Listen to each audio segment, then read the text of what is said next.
The restaurant was bathed in soft amber light, the kind that made everything look warm even when hearts were cold. Ethan sat by the window, nervously straightening his collar for what felt like the 10th time. He wasn't the type to do blind dates, never had been, but his best friend, Ryan, insisted. "You've been alone for too long," Ryan had said. "Just one evening. One conversation. Who knows? Maybe it'll change something." And now, here he was, watching raindrops slide down the glass, trying to quiet the drum of his own heartbeat. The city outside buzzed faintly, headlights blurring in the drizzle. He checked his watch. 7:58 p.m. 2 minutes early. He hated being late, even for something that wasn't supposed to matter. He sipped water and looked around the restaurant. It wasn't crowded, just quiet chatter, the clinking of cutlery, and a soft jazz tune weaving through the air. He imagined her, his blind date, someone polite, maybe shy, perhaps another lonely soul trying to find a connection in a world that had forgotten what that word meant. At exactly 8 o'clock, the door opened, and she walked in. Ethan froze. The woman standing there wasn't just beautiful, she was familiar. Not in the "I've seen you before" kind of way, but in the way your soul recognizes something long lost. Her eyes, dark and steady. Her walk, calm yet uncertain. She looked around, scanning the room until her gaze met his. For a moment, time didn't move. She smiled, softly, and approached. "Ethan?" she asked, her voice calm, almost trembling. He stood. "Yeah, that's me. I'm Lily," she said, extending her hand. "Nice to finally meet you." Her fingers were cold but gentle. He could feel his pulse spike, though he couldn't explain why. They sat. Small talk began, awkward, hesitant, like two strangers balancing between curiosity and caution. She asked about his work, he told her he ran a small architecture firm downtown. He asked about her hobbies, she said she taught art at a community center. But beneath every word, there was something else, an invisible thread pulling, reminding, whispering that this wasn't just a random meeting.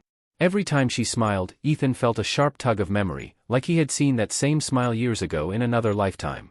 At one point, Lily laughed quietly and said, "You know, you're not what I expected." Ethan raised a brow. "What did you expect?" "I don't know," she said, stirring her tea. "Someone more formal. I thought architects were all neat lines and sharp edges. You seem more unfinished." He chuckled. "That's one way to put it." But even as he smiled, his mind kept circling around her voice. There was something hauntingly known in the way she said certain words, the pauses between her sentences. When their food arrived, conversation flowed easier. They talked about childhood dreams, favorite movies, what love meant to them. She said she believed love was less about timing and more about courage. He said love was like building, fragile but lasting if done with care. Then came a silence, not awkward, but heavy. The kind of silence that carried meaning. Lily looked down, her hand brushing the edge of her napkin. "Can I tell you something?" she said softly. "Of course. I wasn't supposed to be here tonight." Ethan blinked. "What do you mean?" She hesitated, then smiled faintly. "This wasn't really a blind date. I mean, it is, but not for the reason you think." His chest tightened. "I'm not following." She exhaled slowly, as if releasing a secret she had carried too long. "I'm here to say thank you." Ethan stared at her. "Thank you? For what?" She looked up, eyes glistening under the restaurant lights. "You saved my brother's life." He froze. The air between them thickened, like the entire room leaned closer. Lily continued, her voice trembling but sincere. 5 years ago, there was a car accident on Highway 9.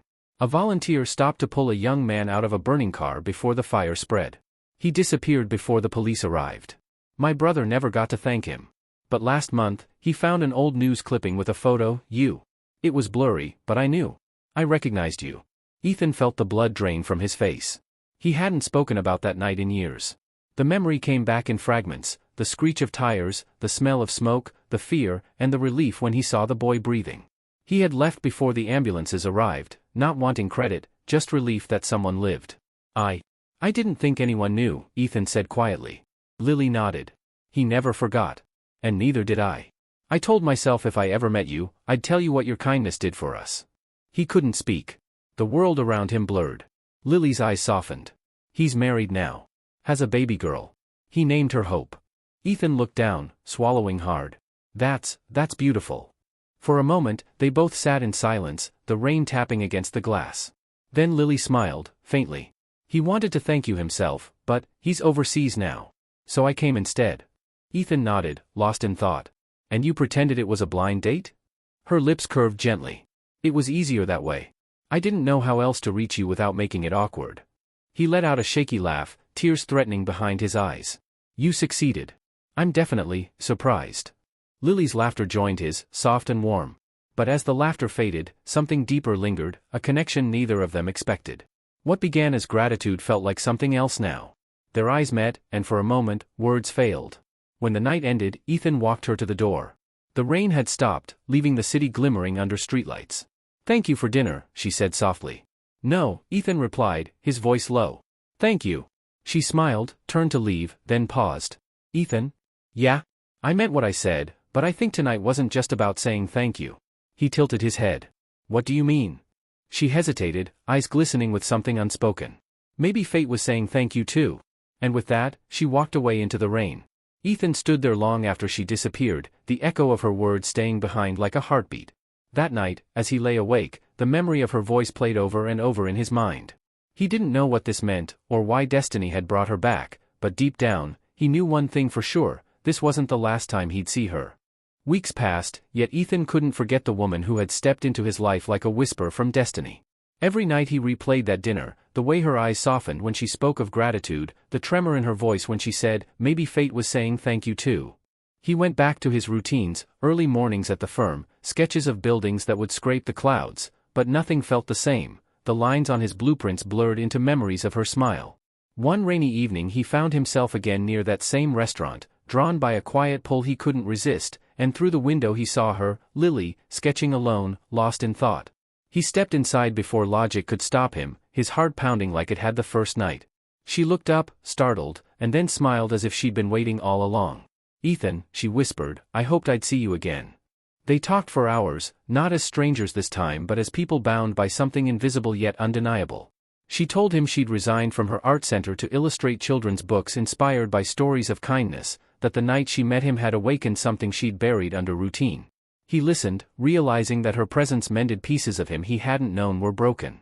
When the cafe closed they walked along the riverside, the city lights trembling on the water like tiny promises. Lily stopped suddenly and took a deep breath. There's something I didn't tell you, she said. The night you saved my brother, you didn't just save him, you saved me too. I was in that car. Ethan froze, the world narrowing to her trembling hands and tear-filled eyes. You, he managed. She nodded. I was unconscious, the paramedics said someone pulled me out before the explosion. I never saw who it was, but when my brother recognized you, I knew it had to be you. That's why I had to meet you myself, to see the man who gave me a second chance. Silence swelled between them, broken only by the rush of wind over the river. Ethan felt his knees weaken as truth settled in. All these years he had carried the memory of that rescue like a distant nightmare, never realizing that the woman he had saved would one day walk back into his life. He reached for her hand, and she let him. I didn't save you, he whispered. Fate did. I just happened to be there. She shook her head gently. Maybe fate used you to remind me that life isn't over until we choose to live again. They stood under the dim streetlight, two lives once separated by fire now joined by grace. And when she leaned against him, resting her head on his shoulder, he felt peace, for the first time in years. The next morning, they met again, not for gratitude but for breakfast, laughter, and plans for the future. Together they started a small foundation for accident survivors, turning pain into hope, each project signed with a simple motto she'd written, thank you, for yesterday, for now, for what's still possible. Months later, as their story spread online, strangers wrote to them saying their tale gave them courage to forgive, to heal, to love again. And as Ethan closed one of their public talks, he looked straight into the camera and said, if this story touched your heart, don't let it end here, subscribe, share, keep kindness alive. Because one act of love can echo farther than you'll ever know. The audience rose in quiet applause while Lily smiled beside him, her hand finding his, and in that moment Ethan realized that the blind date he never wanted had become the beginning of everything he had been searching for, proof that even after loss, life still writes its most beautiful chapters when hearts are brave enough to meet again.